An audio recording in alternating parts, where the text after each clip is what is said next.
The techie who checked up on the cabbie's story came back to the torture room with a tablet and wide eyes. "Fellas, you're never going to believe this." They let go of Valentina for a moment, turning to look at what he wanted to show them. They bent their heads over the tablet and saw their victim on the #IamPenelope videos. They watched in horror as their companions were interrogated, then set ablaze. They looked back at their prisoner, and all of their lips curled inward until they were just thin, hard lines. Some of them started forward, their hands like claws, the bones standing out in sharp relief, but the one who'd answered the door for Spencer stopped them. "Hang on a minute, boys. Let's not get carried away," said probably Mike. "Why the hell not?" asked another, the one who had first used the cattle prod, who was probably most likely named Mike as well. "Because you'll overdo it, which is exactly what she wants, a quick death."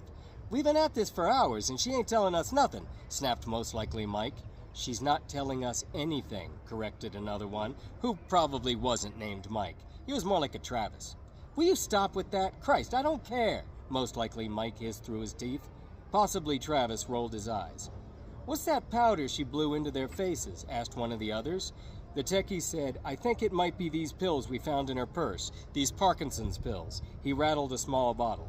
"And you know when, in the cartoons, the bad guy's eye gets this gleam? A tiny pinpoint of light goes ding, and he smiles evilly?" They all looked exactly like that.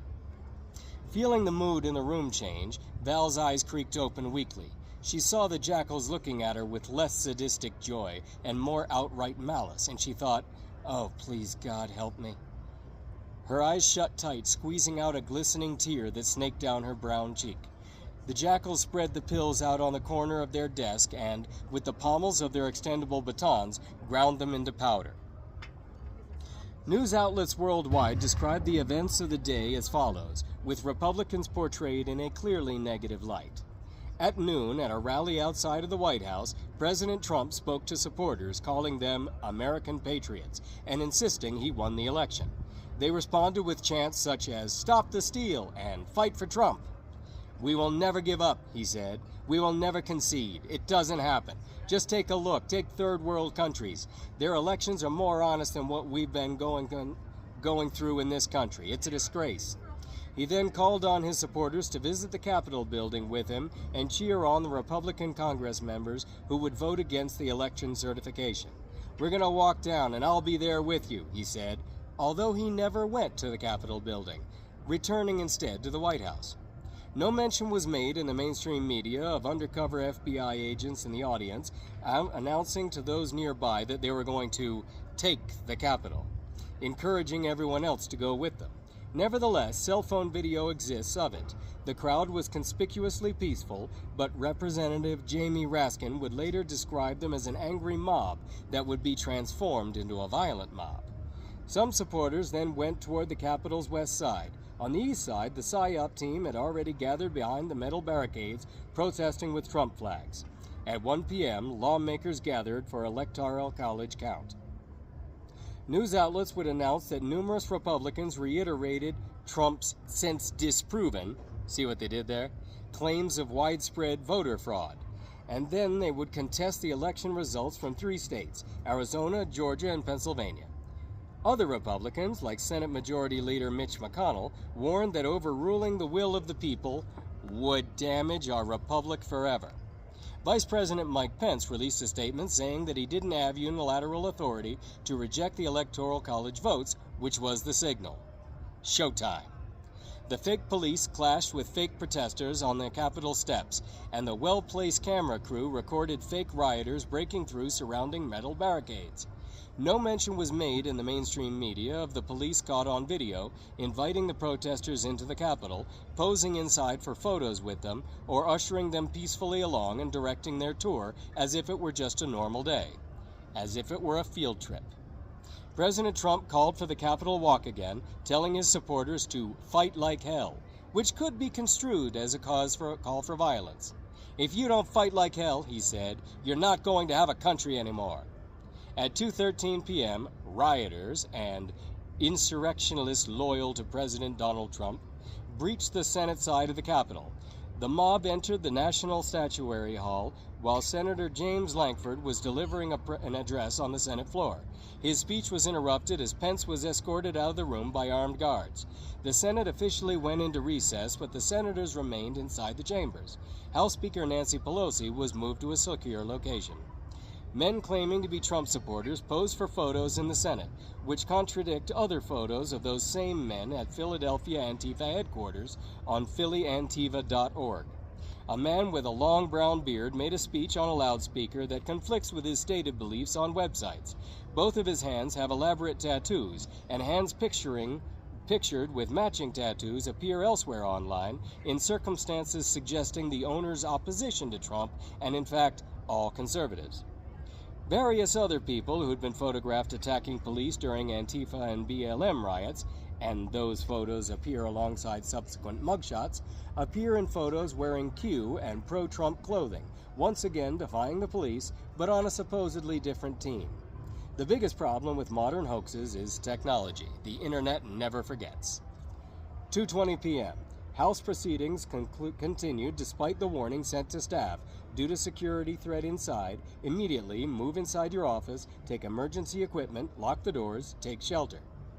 4 minutes later, when Trump tweeted that Pence did not have the courage to overturn the election, the vice president was evacuated to another spot on the Capitol. 5 minutes later, the House was gavelled out of session. Trump then spoke by phone with Senator Tommy Tuberville to further pressure the lawmaker to object to the count. 2:26, rioters break into House offices. However, unbeknownst to the mainstream media and the Capitol security in on the PSYOP, the House offices had already been breached earlier by Guy with McGuire and Hammond. When they entered, the three slipped away from the group and made their way to the offices. They went down an empty hall, turned a corner, and proceeded with confidence. When it was quiet again, the head of a curious man in a red hat peered around that corner after them, lowering his aviator sunglasses. Being the biggest one in the torture room, probably Mike decided he'd be the one to give Val a taste of her own medicine. He held one hand flat under the edge of the desk and swept the burundanga powder into it with the other. The light reflected on the trails that had coursed down her cheeks, looking less like fear or sorrow and more like the regal stripes of a cheetah. Possibly Mike hesitated a moment, admiring the beauty he hadn't noticed before, but only a moment. He held the powder up in his open palm, taking a deep breath. And with suddenly wide and fierce eyes, her cheeks ballooned and she blew it hard in his face.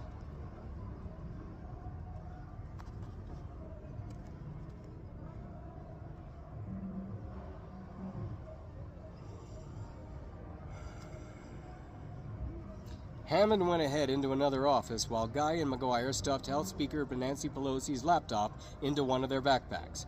They went into a third office and were in the middle of opening drawers and examining stuff when they were startled by a man in the doorway, clearing his throat.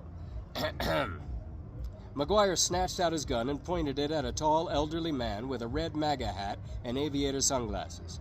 "Don't you point that thing at me, sport," John Everly said sternly. "I'll give you a fat lip.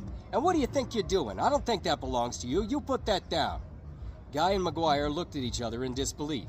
"What, are you deaf? I said to put it down. Who do you think you are going through somebody else's drawers? And give me that." He entered the room and just took the gun right out of McGuire's hand, leaving him dumbstruck. Neither of the two thieves had any nerve all of a sudden. This old man had the authority of a beloved grandfather, one they didn't want to disappoint, and both of them felt sheepish in his disapproval. He didn't even need to point the gun at them.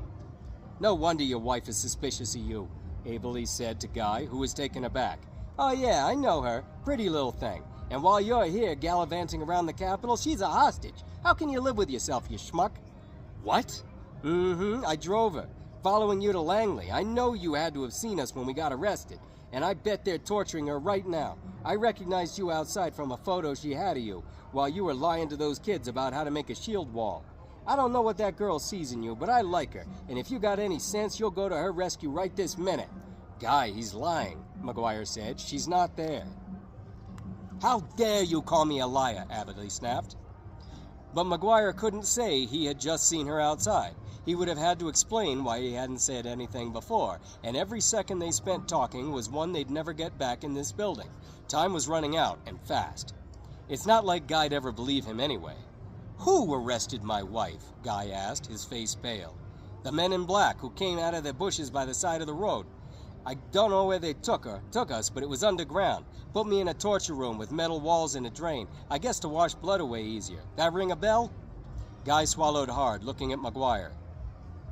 You two broke up, McGuire said, as if that settled it. Doesn't matter. She doesn't deserve... We're on a mission, Calvin said. Every minute counts. You can go get her later. Guy looked at his watch. 2:08. Even if he left right then, he could never get to Langley in time, much less go through the protocol of getting by security and getting her out. If he went in with the suit on, maybe he could get into the torture room to untie her, but he'd have to fight a bunch of guards to get back out. Chances were slim he could get her out before they both got zapped into oblivion. The Chimera was a fast car. He'd attract a lot of attention going 160 miles per hour on the road, weaving in and out of traffic. The police chopper would radio for squad cars to intercept him up ahead. He could blow them up, but this wasn't the movies. Earth to Guy, McGuire said, and Fox shook his head to clear it, realizing he'd zoned out into planning mode. Wait, he didn't have to go all the way back to the base. He only had to get to the Chimera, retrieve the box in the trunk, plug it into Pelosi's laptop, and pray it worked. Maybe, if he could halt the satellite, that would buy him some time. Just an extra half hour or so to rescue Sharon, then reset the timer. He took out his phone, thumbing open the homing device app, and looking to see how far it was from the hotel, and he almost had a heart attack. The car didn't appear. Maybe someone had turned off the homing device. He checked the Waze pin he had dropped at the secret subway station, but no dice. He said to McGuire, "She's gonna die at 3 o'clock. Shrug. There's nothing we can do. There has to be a way to get there. Subway's too far. Said Averly, brightening up. If I recall... Both men looked up sharply, one hopeful, the other not. This city's honeycombed with tunnels. I've been down in them a long time ago, but I remember there being a subway. It connected with this building to evacuate lawmakers if need be.